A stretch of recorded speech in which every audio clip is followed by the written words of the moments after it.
Hey, everybody. Welcome into the Big Factor here on the Big Play Sports Network. Ryan Tyler, Jack O'Rourke, Nick Padone. Rob Watson's got the suds, guys. He's at home. Thoughts and prayers to Mr. Watson. We got Joey Day on the Big Factor. JP. Making his second appearance. Beautiful Thursday, May 22nd, 2025. What's up, fellas? It's not beautiful, man. This is depressing. Like, this was the most depressing drive I had into Burke Lakefront Airport in quite some time.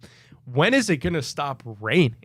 Is the question that we got to start the show with. This is just... What is it? It used to be April showers bring May flowers. I think with the way, I don't know, global warming, whatever the fuck you want to call it. It's like May showers bring June flowers. May showers bring June flowers. Yo, so I had this take the other day, and Cam got really mad at me for it. And this is not like a global warming like political thing.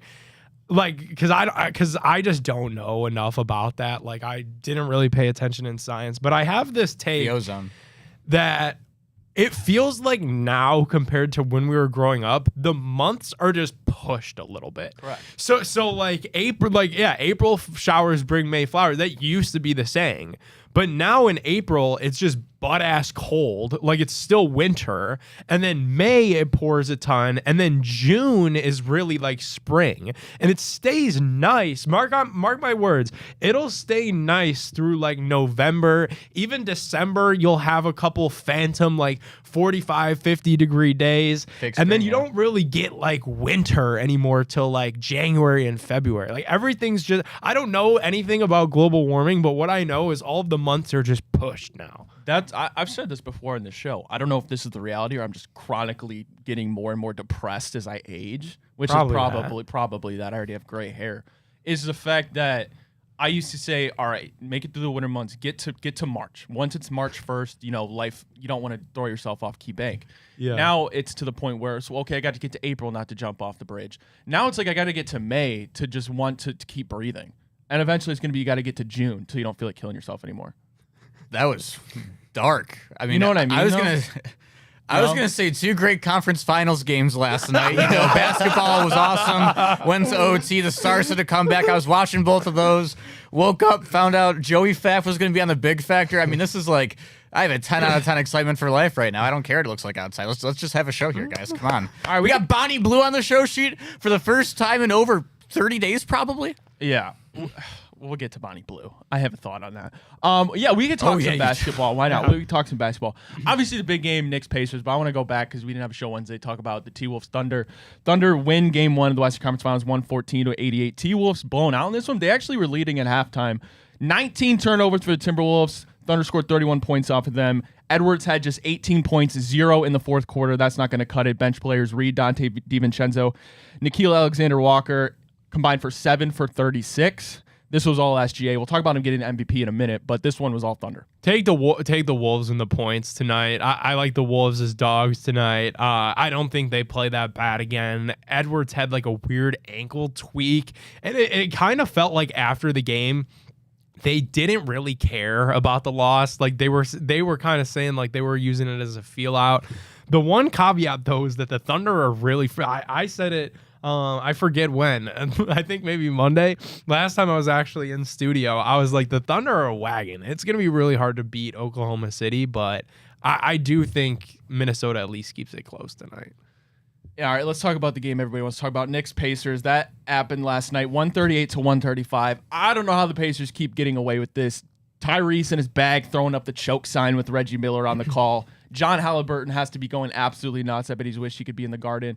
This one is actually all Aaron Naismith, though. Pulled the Pacers back. He drained 6 3-pointers in the final 5 minutes of regulation, and Tyrese Halliburton with an absolute joke of a shot hitting the back rim. That falls back in. Naismith just career 38.3% shooter. Now he's 35 for 65. That's 54% in the playoffs. Brunson and Cat combined for 78 of the Knicks, 135 points. Knicks just went 8 deep in this, 17 points off of their bench. Pacers, I got to pull this stat up for you guys because I don't know if you saw us. I read it to Matt Fontana on the show earlier. Just this will show you just absolutely how crazy the Pacers have been this postseason. Since 1996-97, teams that have trailed by 7+ in the final 50 seconds of the fourth quarter, overtime in the playoffs, are 4 and 1,702. The Pacers have 3 of those 4 wins, and all 3 came this year. One against Milwaukee in the opening round, one against our Cavs, of course, and then one against the Knicks, which was last night. What a crazy game. That Halliburton buzzer beater is kind of like the Kawhi roll in a way a couple of years ago against the 76ers. Like sometimes you're just like watching a game and you know it's a cool moment and you get to appreciate it. Joey, we had an interesting convo before the show, so I want to get your thoughts on this. We can't quite zap Tyrese Halliburton's aura yet, but do you think we're getting close here? I don't know. I'm done with Halliburton. I don't know what the Pacers as like an organization did to get this type of magic that they're working with here, but I don't know how they keep pulling these games up or winning these games. It makes no sense to me. But, you know, I got to put respect on Halliburton. He's doing his thing out there, so I can't hate on him. But I want him to just, lose I so don't know. bad. I so badly. I don't know where this is coming from, but, you know, good on them. They beat the Cavs, and they get game one in the Garden. So Did you see he said that he only did the choking celebration because he thought that it was three, a right? 3 Yeah. for the win and that he wouldn't have done it if he knew that it was a 2, and now he can't do it again because people say that he's aura farming. He's taking the torch from Tatum as the most corny player. in the league. But is that aura farming? He's been the best player in this postseason, the most clutch, certainly. You hit what almost looked like a 3 to win game 1 in the Garden. I don't know if that's aura farming. He's just raw. No, right now. you can't do it the first time in the series you do something cool. You got to wait until later in the series, and everyone knows traditionally it's a 7-game series. He's invoking the chance for like Gleyber Torres came back and rocked the baby on Josh Naylor when the Guards got knocked out by the Yankees a couple years ago. I'm predicting it right now. Brunson is going to hit a nut shot. We'll say Game 6 in Indy to knock him out, and he's going to hit it, and it's going to be way, way cooler. Am I crazy for saying this? Because I know the Cavs have a little bit, and it's just kind of a Cleveland, New York thing. Like, I'm quietly pulling for the Knicks now. I think that might be. I know that might be a hot the bucket hat. But dude, like, I just can't stomach Indiana. It just comes from a sheer place of bitterness. But like, I don't believe that they're this good. Like, Naismith is going absolutely nuclear. Like, they're calling Halliburton. They said New York got hit by the Haliban last night. Like, this Joey is liked just that one. this is just crazy. It is I don't crazy. and I don't believe that the Pacers. Like, I'm quietly pulling for the Knicks. I think. I mean, Tyrese Halliburton, we were talking about it. He voted the most overrated player. I think he's been the best player in the postseason, at least in terms of clutch. You know what I The hate? facilitation. You know what I'm pissed off about? Last year there was a serious debate. Like, would you rather have Halliburton or DG? Yeah, that debate isn't even close right now. It's like, would I want Bonnie Blue or Margot Robbie as my girlfriend? We'll talk about Bonnie Blue. The answer is Margot Robbie. He's clutch, though. You can't deny it. Tyrese Halliburton is slowly becoming... I know we talk about Anthony Edwards facing the NBA, but right now, Tyrese has been the face of the NBA playoffs. I don't think there's any debate about that. Yeah. All right, well, MVP Shai Gilgeous-Alexander gets his award, the first of his career. 32.7 points, 6.4 assists per game, carried the Thunder the number 1 seed. It was between him and Jokic as the only two that were really going to win it. It goes to SGA, joins Kevin Durant, Russell Westbrook as one of 3 Thunder players to win the MVP award for that organization. Fun fact about Nikola Jokic, though, by finishing second in this year's MVP voting, he became just the 3rd player in NBA history with a top 2 finish in 5 or more consecutive seasons. Of course, he won 3 of those. Any guesses who the other 2 are? Let me say it again, 2 top 5 finishes, or excuse me, top 2 finish in 5 or more consecutive seasons for the MVP award. Ron. No. Ooh. Harden. No. Russ. We got to go back.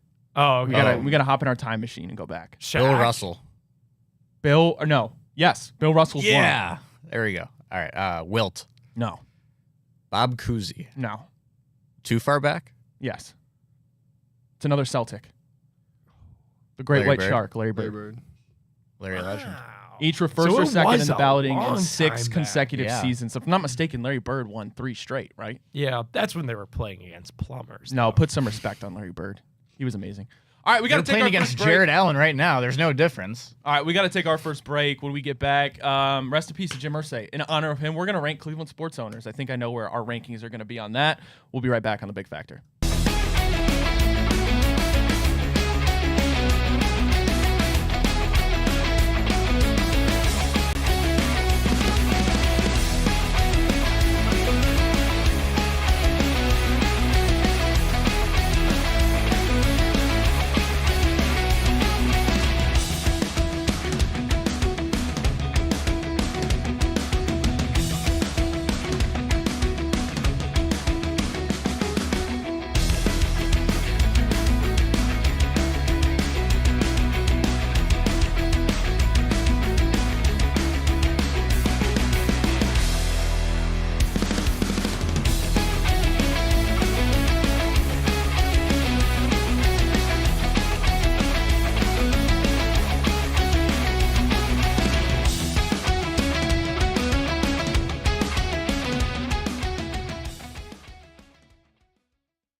Hey, everybody. Welcome back to The Big Factor here on the Big Play Sports Network. Ryan, Tyler, Jack O'Rourke, Nick Padone. Rob's got the suds. Joey Fat filling in. I'm shoving today on The Big Factor. Got to tell you about our great friends at Fairway Ford. Fairway Ford, Ohio is the biggest Ford truck dealership in the entire state of Ohio. They have the largest selection of Ford F-150s and Super Duty trucks, and they won't be beat on price by any other Ford dealer. You see right up there, employee pricing for everybody. You pay less than what they pay. Pre-tariff pricing on all Fords. Over 500 vehicles on their lot in Canfield. Your dream vehicle could be there, so don't let that short drive prevent you from finding your dream vehicle and saving literally thousands of dollars on your new ride. Fairway Ford, the largest inventory of new Ford trucks, the lowest pricing, and the same hometown level of service. Scan that QR code or go give their website a visit at fairwayfordohio.com. That's fairwayfordohio.com. News yesterday, Colts owner Jim Irsay has passed away, 65 years old. We don't know exactly the specifics on his death, but Colts owner has passed away. Rest in peace to Jim Irsay. In honor of him, we're going to rank some Cleveland sports owners. You know the three I'm talking about. Jimmy D. Haslam owned the Cleveland Browns since 2012. Dan Gilbert has owned the Cleveland Cavaliers since 2005. And in 2000, Lawrence J. Dolan purchased the Cleveland Guardians. Guys, I'll leave this as an open table. You can rank them 3-1, 1-3, however you want to do, whoever wants to start. Real quick before we get into the owners, I did want to touch on Jim Irsay for a quick second. I think his Twitter account, for those who followed, is a legendary account throughout time. And the classic dad joke, I'm allergic to alcohol, I break out in handcuffs, that he would tweet out like once a year. Always just a great moment on Twitter. He definitely was like a great Twitter follow, especially when you factor in like this was a billionaire. His net worth was $4.8 billion when he died. That's bizarre. And the players loved him. Yeah. You know, the players absolutely loved him. Like Pat McAfee show today is going to be must watch. Like I'm sure they're going to do a huge tribute to him. Like the players and that city really did have an affinity towards him. So yeah, for sure. R.I.P. Jim Irsay. All right, let's get to ranking. Who's number one? I think there is a clear-cut number one. Is it Young Danielson? Dan Gilbert. Yeah, it's got to be Dan Gilbert. He's delivered a title. By the way, 2024 Akron Beacon Journal reported that Dan Gilbert is the third wealthiest American sports franchise owner. Wow. Yeah. I mean, he'll go into the 18th apron for this ball club if he has to. I mean, you can't debate him being number one.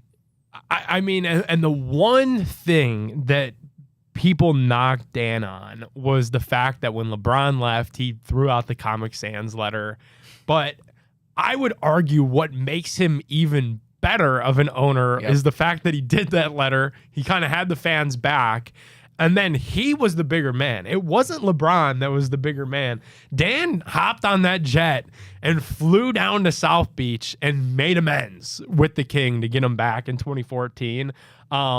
There are plenty of owners, and dare I say, some of which in this town that wouldn't have done that. That would have, LeBron, you scorned us, you left our organization for dead. We're going to try to win it without you.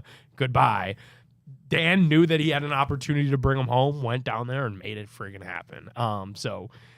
Unless something drastic happens, and I think it would take consistent excellence of either of these other teams in town over like the next decade to surpass Dan Gilbert as the best owner in Cleveland, because his dedication to spending, the fact that he lost LeBron again, this time kind of by no fault of his own, and then you were able to, in less than 10 years, turn the team around to another bona fide playoff contender. Like Dan Gilbert, far and away best owner in Cleveland. I don't think there's going to be any debate about Dan Gilbert being number one, the willingness to spend. He does have the major championship out of these three sports in recent memory. And this leaves us to number two. A little bit different here. Guardians, pretty successful organization. Shop at Five Below. Jimmy D. Haslam, not successful organization in the slightest, but I will give them the credit. They're not afraid to spend and take a swing, as we just saw with Deshaun Watson. Yeah. And that's why I have Jimmy and D at number two. Because they want to win so bad. I don't know that I could say that for the baseball club. I like that the baseball club, stays out of the way. They let the GM and the president do the baseball moves, but Jimmy and D want to win so bad. And I think like in a world where the Browns were to get good over the next like 3 or 5 years, like we will prop them up because they want to win so bad. They've spent to their detriment. They want to win so bad. So I can't discredit them because of how badly they want to win, because that's all, at the end of the day all I want to. All right, any disagreements? Anybody putting Dolan at number 2 above Jimmy and D. Haslam? I am. And Go don't get me figure. wrong. It's not like I'm sitting here and saying it's a blowout of a race. It's kind of one of those drink, piss, or eat shit scenarios in life where you're kind of picking from two options that aren't exactly spectacular. But I got to go with Paul Dolan and the Dolan ownership family because they're good every single year. And I know they don't spend the money necessarily. And there's more things that go into being an ownership group than just simply spending money. Like the ballpark renovations are awesome. I've never had a bad time in that ballpark. It's constantly gotten more and more beautiful, as my life has gone on. And they stay out of it. Just like the Jimmy Haslam, we all know he makes one draft pick a year at a minimum. The whole thing with moving the stadium, not moving the stadium, passing up on renovating it 100 times in downtown, out of downtown, whatever. The Guards, there's no drama. You're getting a good product on the field. They've made the playoffs, I think, 7 of the last 10 years. You can't really ask for much more. And, I don't know. The thing about Dan Gilbert, he's awesome, spends the money. I don't know if, he's an exceptional owner as much as is that he had LeBron James on his team for a really long time. I think that's a big factor. You don't roll credits, but you haven't really seen that for the Guardians where they have that kind of a level of a guy, or the Browns. I don't know, man. I don't know. You talk about the stadium. I feel like you got to kind of give Jimmy Haslam some credit. Pulling his nuts out and just saying, dude, I don't care. We're building this thing in Brook Park. I kind of give him credit for that. I see the vision. Yeah, I guess. But I'm saying in something that's actually I can see concrete built up right now. The Dolans have a very nice stadium that they've renovated year after year. And I mean, nothing against Jimmy, but there's still nothing's concrete with that yet and what's going down and who knows what's really going to happen. These plans go out every 2 years. Yeah, it's unfair though because football and baseball are so different. These football stadiums are getting turned around with a snap of a finger. These city, unfortunately, really for Jimmy, and this is what the Haslams have working against them. Jimmy, the Haslam family's ready to make this dome thing happen. The county didn't want to play ball, and then to Ryan's point, they just said, "Well, we don't need you to play ball. We're going for it and building it regardless." The Brook Park thing is happening. For the people that are, it's not fait accompli, they haven't broke ground. They're going to. They are moving to Brook Park. All right, how many World Series wins would the Guardians have if Dan Gilbert owned them 20 years ago? I'd say at least one. They would have one. I think in 2016, really the last decade, we've been so close so many times, and I think he would spend a little bit more to have the Guards kind of middle of the pack MLB. I still don't think it just doesn't make it wouldn't make sense for Cleveland to be in the Juan Soto, Bryce Harper type, payrolls, but I think we would have been in the last 10 years in the middle of the road. We would have had, the one more starting pitcher or the one big right-handed bat to get us over the hump at some point from 26, really probably from 2015 till now. I mean, I don't know, because I could sit here and say that Dick Jacobs was a great owner for the Indians at the time, built them a nice new stadium downtown, was clearly willing to spend money, had an awesome roster in front of him. Yep. And even he got to a point in time where he couldn't find the money for Albert Bell. That group in the 90s, as awesome as they were, they never really had the consistent starting pitching that was needed to win a championship. And yeah, they made 2 World Series, and it's incredible. I mean, I would love to see 2 World Series. It'd be the coolest thing ever, but they ultimately didn't get it done in the end. And that's an owner who probably is on the same level of Dan Gilbert in terms of what they're willing to spend for their team in terms of literally making a new building. So I don't know. Baseball is so hard. It's just you get to the dance and who knows. Yeah. All right. I will say, though, it would be nice if Dan Gilbert owned it, because then you could actually buy a jersey and feel confident that you don't have to get a new one other than Jose Ramirez. I can't find a damn jersey in anywhere that doesn't have Ramirez on the back. That's the only one I feel like they sell, unless you have to go into a specific shop or order it online. Well, yeah, it used to be, there was a period in time where it was him, Clase, Naylor, and Jimenez.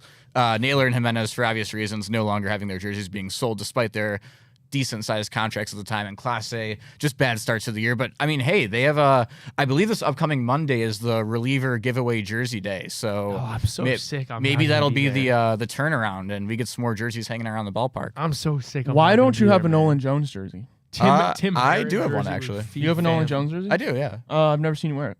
I don't really wear jerseys as much as I did when I was younger. Interesting. Yeah. Interesting. I mean, I can wear, if you'd like me to, I can. Yeah. I would Okay, yeah. We'll pick a day for it. Pick a jersey day. Yeah. Well, and we'll all do jerseys. Yeah. All right, we got to take another break. When we get back, the Tush Push lives on. They needed 2 more votes to approve the ban. The wording's kind of weird there because it was to vote to not keep the tush push. The wording on that's a little confusing, but the Eagles will continue to abuse that next year. Called it a cheese play. I think it's a cheese play, but I think they made the right call by not banning it. We'll talk about that when we get back on the Big Factor.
Hey, everybody. Welcome back to the Big Factor here on the Big Play Sports Network. Ryan, Tyler, Jack O'Rourke, Nick Padone. Again, Rob Watson at home on the IL with the Suds. Joey Pfaff, Shuff Day here on the Big Factor. Yeah, this is brought to you by Garage Beer, our great friends. Comes in just 2 flavors. You can see right up there. Classic Light Lager as well as Classic Lime.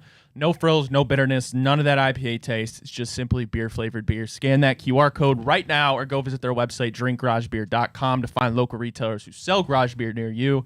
Again, that's drinkgaragebeer.com. Guys, the Tush Push will live on. The vote to ban the Tush Push was not approved. They needed 12 votes. They got 10. So 22 teams wanted to ban the Tush Push.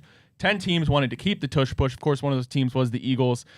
Browns are one of the other 9 teams to do it. It was the Eagles, Ravens, Browns, Lions, Jaguars, Dolphins, Patriots, Saints, Jets, and Titans who all voted to keep the Tush Push. Jason Kelsey actually flew in to give his words about the Tush Push and why he wanted to keep it. They said he gave a graphic recount, a statement as to what it's like at the bottom of those piles. He said it's not that bad. You know, I kind of wondered. I got a little bit of a clear vision throughout some couple articles relaying just how this voting process went down. I think of like the founding fathers when they're making the Constitution, right? Oh, like yeah. You all get together, you write with your pen and quill what the laws are. Yeah. I guess it gets a little heated. Guys, Jeffrey Lurie, the owner of the Philadelphia Eagles, first of all, spoke for an hour about why the Tush Push should be legal. How you talk about that for an hour, I'm not sure. Yeah. That's very impressive in You itself. start talking for an hour, I'm starting to lean the other way. And that goes for any topic. Yeah. I don't know how you talk about the Tush Push for an hour, but in his what's the word I'm looking for? When you give a little speech. It's Dissertation. Like a monologue. Dissertation, that's what I was thinking. That's the exact word I was A thinking monologue. of, too. It's Well, not he even, told the totally room, correct word regardless either. of whether the play was banned, it was a win-win for the Eagles, adding that it was like, quote, no, you're not getting sentelled. This was like a wet dream for a teenage boy, end quote, to create a play that was so successful that the only way for it to be stopped was for it to be banned. Jeffrey Lurie comparing football to wet dreams. And now he's a happy boy because the Tush Push lives on. I mean, he's a football guy. That's the way you talk to a room full of football guys. Like, you got Dan Campbell in the room. You're trying to relay into Dan Campbell's mind. How does this make sense? You got to, feed the crowd that you're playing in front of, right? I mean, that's how you have to talk sometimes around that group. And, hey, he goes in there, gets it done. He ends his speech by saying, hey, even if you guys don't like it and you ban it, I got a big-ass banner back at my stadium and I got a ring on my finger. So I don't really care. I love it. Yeah. I also think, too, like, dude, before they even invented the Tush Push, like, Carson Wentz was really good at QB sneaks. Like, I saw some stat that, like, before the Tush Push was even invented, like, the Eagles were still the #1 team in short yardage scenarios. So I really think this whole thing was, like, much ado about nothing. Like, I didn't really ever really care, like, if they banned it, if they didn't. If they banned it, I definitely would have said that it's soft. I still believe that to be true.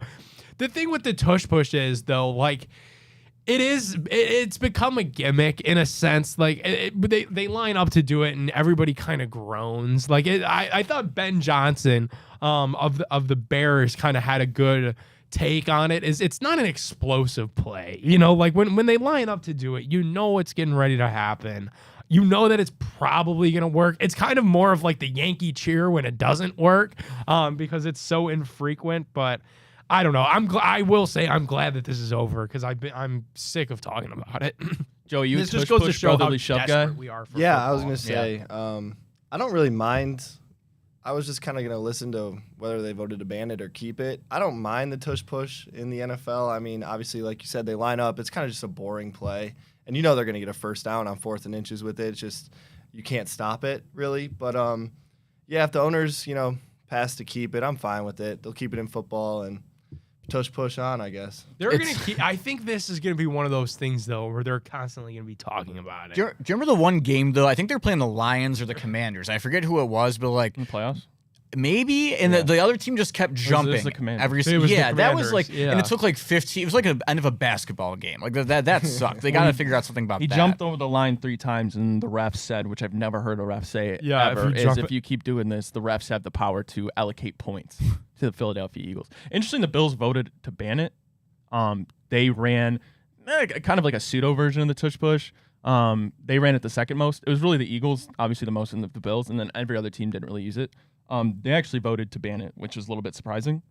I saw the Lions rescinded their proposal for the playoff seeding. I thought that was interesting, so I guess we're not going to see that. Yeah, I mean, they took once, it away. Once Jeff was up there for like 15 minutes, he probably just cut Roger the high sign that they weren't going to Yeah, do like, it. hey man, this guy's droning on about. We're tush push. catering for lunch. I mean, it gets Yeah. cold quick. We got some lemon We're chicken. cool. Yeah. They said they're gonna table the reseeding thing till a potential 18th game, so that maybe those two things could happen at once. Do you guys think Jason? Like, I know Jason Kelce was there specifically because he's an Eagle. He was the starting center when that thing came, and it's Cam Jurgensen. I just get the vibe that Jason Kelce is going to some way find himself in a front office, or even I don't know how this will work, but be commissioner one day. I could see him being like the head of the PA, kind of. Like, I know there's like a player head, but like, isn't there like also like a higher governing body within the NFL? It used to be J.C. Treader, didn't it? He was like the player He was the president, player yeah. head. But I think they have like a non-player president They as do. well, and I think he'd be really good for that.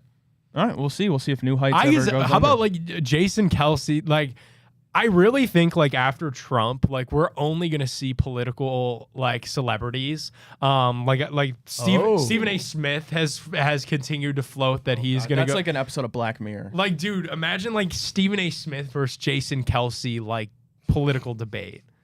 Or God. or like like I could see Jason Kelce like being president of the country. You know? I mean, we've had actors before: Ronald Reagan, Arnold Schwarzenegger. That's what I'm saying. athletes, the next then wave. like you peep into this like younger generation, like Logan Paul is gonna run for president at some point. Stop. He's going to. Dude. He's going to. You actually believe that? I agree with that. Yeah. I agree with that. Who for the younger generation, like Ryan, our age and younger, who is as influential? They're like Mr. Beast. Yeah, I mean, Mr. Beast. But like, who wouldn't vote for Mr. Beast? That's a different conversation. Mr. Beast might be the first ever unanimous president of the United States. Hey, Ohio State's handing out doctorates to LeBron James. Yeah. So what at I'm this saying. point, fuck it. Let's It's go a live. new- Let's go it's live a- in a dystopian world. It's 'cause a that's new. the way we're It's headed. a new That's world. why, and out honestly, there too, if you just think about like the trajectory of like Not calling him everything, doctor. you just got. Why don't you just trade all your first round picks in the future? Because you never know where we're going. You know, like, why the hell do you need your 2034 first round pick in the NBA? We might not be here. like 10 years ago, like people talked about like Trump running as like a meme, you know, like the yeah. Simpsons did bits on bits on bits about it. Like it was a massive meme. And then he found a way to F around and win it twice. Like Logan Paul is gonna be president one day, man. Like it's the world we're all living in. I wonder if we could find odds on that. I bet. Oh, you, yeah, I bet live. you like Market Watch or Yeah. something. You guys are sick in the fucking. I head. bet you Logan Paul to become. It's got to be on something. You guys are absolutely sick. You know, it's the type of thing he would do though for no reason. Yeah. Just like go out there, run for president. Not even. I'm not saying win, but I think I can. Who is the? See that you look it up. They've already got years. They're saying 2052. 2052. Wow. Wow. All right, put it on your calendar. Put it on your calendar. November 9th. Yeah, I'll pass on that. All right, we got to take a break. We talked about the 4 remaining teams in the NBA. The Guardian. This is from theguardian.com. There is more of a chance Logan Paul becomes president than Jake Paul becomes a great boxer. It's just the headlines of the article. That's bulletin board material for young Jake. All right, we got to take a break. There's 4 teams left in the NHL. Jack, sorry about your Vegas Knights, but lives on in the ice. You got to let me know what's going on in the NHL when we get back on the Big Factor.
Hey everybody, welcome back to the Big Factory on the Big Play Sports Network. Ryan, Tyler, Jack Rourke, Nick Padone, Joey Fab. Jack, there are 4 teams remaining in the NHL vying for the Stanley Cup. Lord Stanley's Cup. Fill me in, brother. Okay, so we started out 2 nights ago. The Panthers beat the Hurricanes in Game 1, 5-2.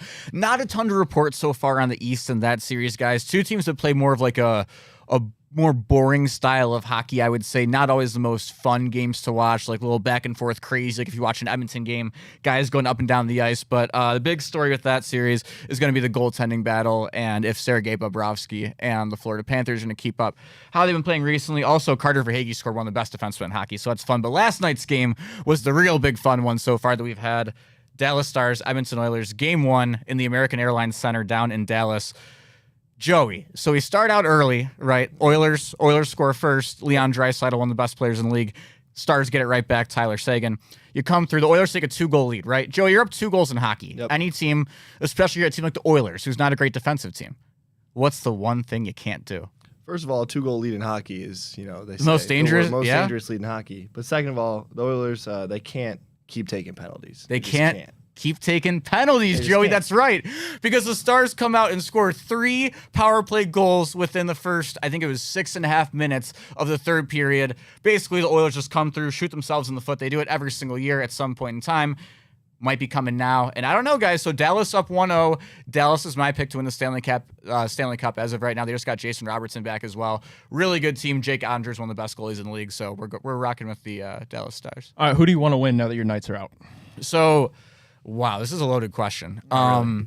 So Dallas's head coach used to be Vegas's coach, so I kind of don't want them to win for that reason, but I think they're going to win. I don't want Edmonton to win because Canada hasn't won a Stanley Cup since 1993, and that's like a great running joke in hockey that Canada can't win their own trophy, even though all the players are still Canadian. Florida won last year. Carolina. I don't really like Carolina. I'm going to go Florida just because Vegas beat them in the Stanley Cup 2 years ago. So, like, if they went back-to-back, it'd be like, okay, you're the one who stopped them from three-peating. Fair enough. All right, Jack, talk to me about One Bonnie Blue. What's going on? Yeah, guys. So this was a big development. We're not gonna sit here and lie to you. A little peek behind the curtain. Football's done. Basketball, Cavs are done. Things are a little bit slower with the news cycle here. Summer's starting, so we're just hanging out in the office and scrolling through Twitter, seeing what's going to make the show sheet say, what can we talk about? And what do we see but Bonnie Blue being handcuffed and placed into a cop car? And we're like, what? What could she have done? Obviously she's had some issues and done some things in previous points of time that could definitely merit solicitation or a possible other arrest in some way, shape, or form. But man, then we come out, we go into Reddit. Me and Nick were like, okay, if we're going to talk about it, like, why'd she get arrested? We got to dig deep into this. She faked her own arrest for publicity. There weren't even badges. Stolen valor. Bonnie Blue, stolen valor in public. How crazy is this, guys? Isn't that crazy? I feel like that's what do you want to call her? Porn star, OnlyFans chick? That's like the MO. As soon as you get big, you fake an arrest. That's what they do. Her sister said that it was real, though. Her sister said it was real. And also her name is Tia. Can we talk about the fact that her name is Tia? I think that's wild. Does not look like a Tia or seem like a Tia. You hitting Bonnie Blue, Jack? If No. she came up to you? Absolutely not. For free? No. No? No. Not at all? No consideration. I think if I have to say no one more time, it's like a consent issue. No, definitely no. Dude, she's younger than me. What are we? Bonnie Blue's younger than you? What are we doing? How old is Yeah. she? I'm really. I don't know, but I looked because you said her name was Tia. She's born May 14th, 1999. So she's 5 months younger than me. All right, let's say you guys all have a daughter, and she elects to go down the Bonnie Blue route of fame. Oh no. Do you feel as though you failed as a father? No. No? No. Elaborate. If your children Oh, dude. if your children are This is why we need Cam on the phone. no, if your children are doing what they love and they're happy and they're not bothering anyone, She's not doing what she loves. There's no way she can love all those Hey, guys. I'm not accusing her of anything. But if your kids are happy, your kids are happy. I'm not answering this, Brent. Why? No, man. Because that's not good. I don't like Jack's answer, but Yeah, I'll just ignore it, I guess. I'm Yeah. not sure what to say now. All right. Fair enough, guys. What do we want to talk about? We wrap up here. We got a couple minutes left. It's like a free table session. Free table session. Oh, do you want my conspiracy theory about the Saints? Sure. So I didn't know this. So Garrett Nussmeier's dad is their offensive coordinator. I don't think they're going out and getting Deshaun. I just think they're just waiting around and drafting this kid next year, no matter what, in the first round. Garrett good, though? He's good, but you never know what's going to happen in a Brian Kelly offense. It worked out for Jaden Daniels, didn't work out for some other guys. It's LSU though. Like it blows my mind that the Saints somehow, like, Drew Brees retired. They were unable to get Burrow and Jaden Daniels. Like, you've missed out on the two great LSU quarterbacks. You're right there. Like, just take them. Whether he busts or not, I think Nussmeier makes a lot of sense. How about, though, speaking of the Deshaun thing, Deshaun wants to play. And like, all of these reporters are not making this up. Like, they're getting this from somewhere. Deshaun wants to play again, guys, in 2025. And the fact that he's currently on the Browns roster, I would love nothing more than if they found a way to trade him. Like, I know that, like, the two mid-round quarterbacks, big question mark. Kenny Pickett, arguably even a bigger question mark than the two mid-round quarterbacks. Joe Flacco is going to be 41. The quarterback room just makes no sense. But I would, if there was a team dumb enough to take him on, I would even attach a pick to it if it meant getting out of having to post June 1 him and cut and cover that $46 million over the next 2 years. Like, if there was somebody dumb enough to even take a chunk, if there was somebody dumb enough to even help out in that process, sign me up. I don't know that there is. No, there can't be. And just like the optics of it too, like just taking all the baggage and everything that came with Deshaun before he even played a snap in Cleveland, it would have been 10 billion times worse if we knew he sucked the second he got here, right? There were teams that were lining up to do it. No, I agree, including the Saints, actually. But I'm saying, like, imagine trading for a guy who's been accused of what he's been accused into your organization, and he hasn't played good football in 5 years. Like, you're just welcoming in the bad juju with Saints, it. Falcons, Panthers, and Browns were the 4 finalists, but there were more teams that were, like, kicking the tires on the whole, hey, once this criminal suit gets thrown out, we'd be in on this clown. You guys remember where you were the day that it was announced I do. Deshaun Watson signed with the Cleveland Browns? Yeah. Or trading for? I was working my landscaping job, Ryan. Were you? I was studying outside super of happy. school. I was super happy too. I was playing basketball. I checked my phone after the game, and I thought the Cleveland Browns are actually going to do something.